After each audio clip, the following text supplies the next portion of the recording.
Angie, those tall ships are expected to arrive here on Thursday, and that is some wonderful news for Bay City. After driving around mid-Michigan, we found pothole after pothole. In some places, the roads are so bad that big chunks of it are coming up. The owner of the store says too many people are forming negative opinions about George Zimmerman without knowing all of the details. That's why he placed this sign in front of his business. It reads, "Justice for George Zimmerman, not guilty." Police got out here about 5:30 this evening, and they are still here trying to investigate and gather as much information about this shooting as they can. Now you can see this road is still blocked off. Police cars are out here. The police tape or the crime tape is still up. I'm actually standing in someone's backyard. This actually also used to be a garage. Now I want to show you, this was a garage over here as well. So this is number 1, and this is garage number 2, what used to be 1, and now number 3. All of the garages ended up in someone's backyard. Siobhan Kimball was just 27 years old when he was shot and killed in this parking lot on the city's south side last week. Now you can see that balloons and flowers and teddy bears are here as a reminder of the consequences violence can have in a city.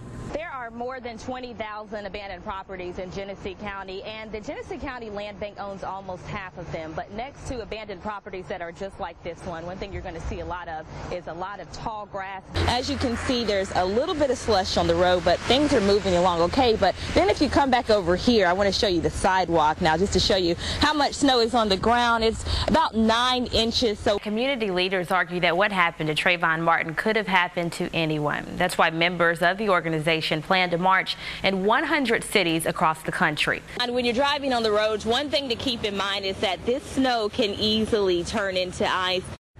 Matt, family members were just showing us a Facebook post from Kia Frierson. Recently, she's talked about how she was fed up with all of the violence going on here in Saginaw. Then on Thursday, she was found dead in an SUV. Investigators here at the Saginaw Police Department still aren't releasing much information about her death.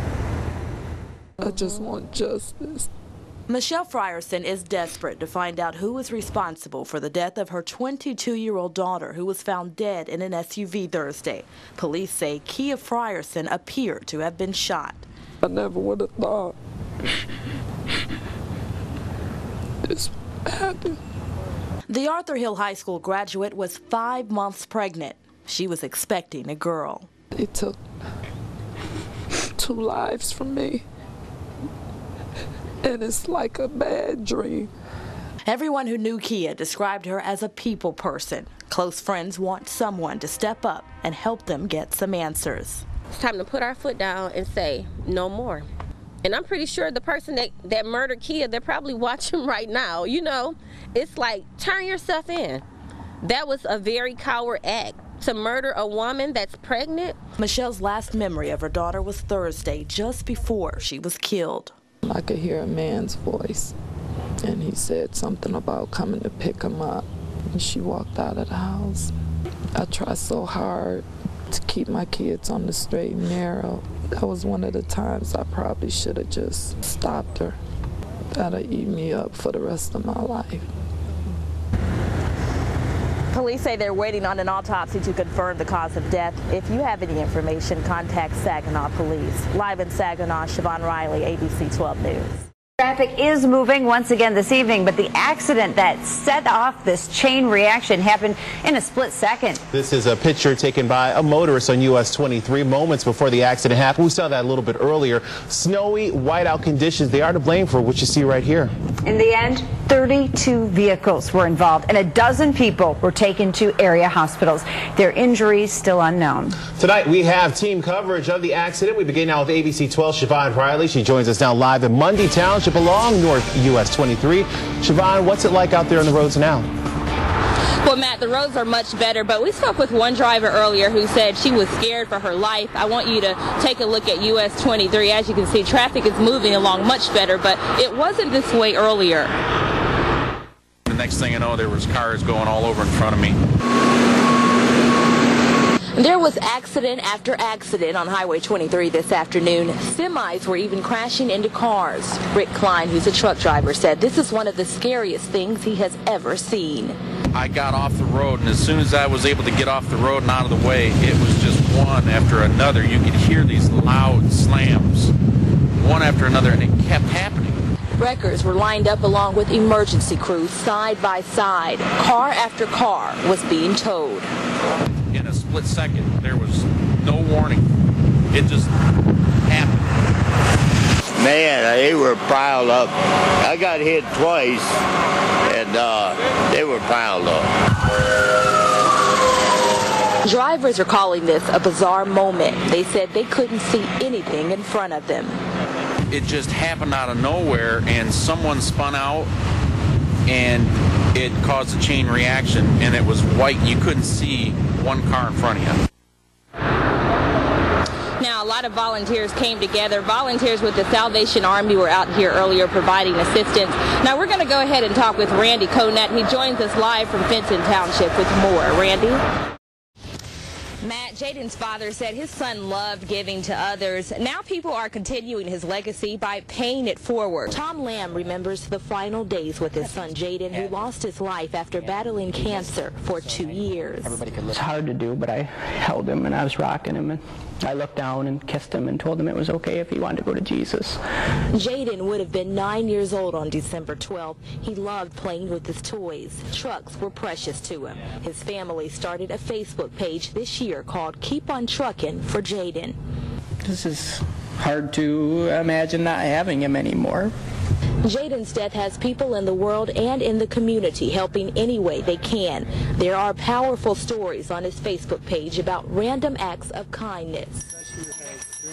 One story stands out to Captain Brian Goodwill with the Salvation Army in Midland. On Tuesday, we were counting our kettles as we normally do, and as we were going through one of the kettles, we found a gold and diamond ring with a small tag attached to it that said, paying it forward for Jaden. Goodwill says it will be sold at a silent auction at Jenkins Custom Jewelry's mall location in Midland. The money raised will go to the Salvation Army here. Thank you to the anonymous person that donated the ring. We have no idea who did it, and I'm sure that she appreciates not being contacted, but just know that it did go noticed and that the community will benefit from your random act of kindness for Jaden. Now, that silent auction starts tomorrow at Jenkins Custom Jewelry Store in the mall in Midland. You can come by any time and make a bid. The closing date for that auction has not been set at this time. Live in Midland, Siobhan Riley, ABC 12 News. Good morning, and thank you for waking up with us on ABC 12 News Saturday morning. I'm Siobhan Riley. We now know the identity of one of the men shot and killed in Saginaw on Wednesday. Family members tell us the man who died near 9th and Perkins is 31-year-old Alan Fields. He's the father of 3 children.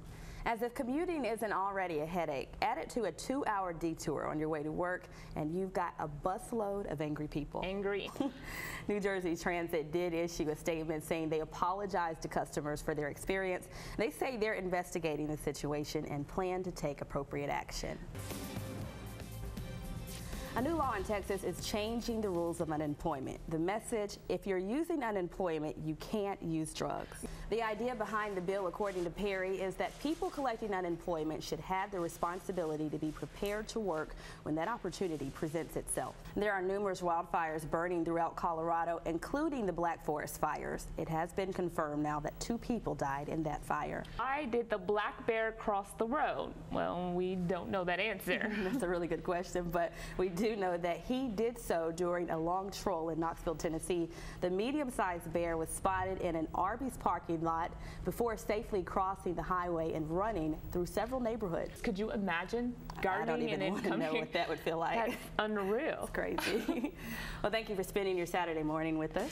Well, it's been more than 40 years since the war in Vietnam came to an end. While tens of thousands paid their ultimate sacrifice, those who returned home and their families made their own sacrifices as well.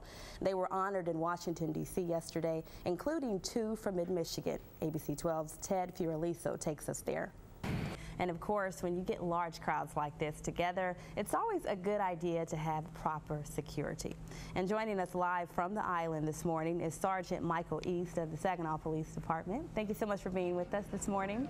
As Kevin Quinn reports, the mother fought back. She even ended up sending the man to the hospital. Well, it's something we hope never happens to us, but it's always good to be prepared. School shootings. Emergency teams practice transporting students from the school to the hospital. School district leaders say it's better to be prepared just in case. Well, we've heard it all our lives, and it's a song almost everyone knows and sings.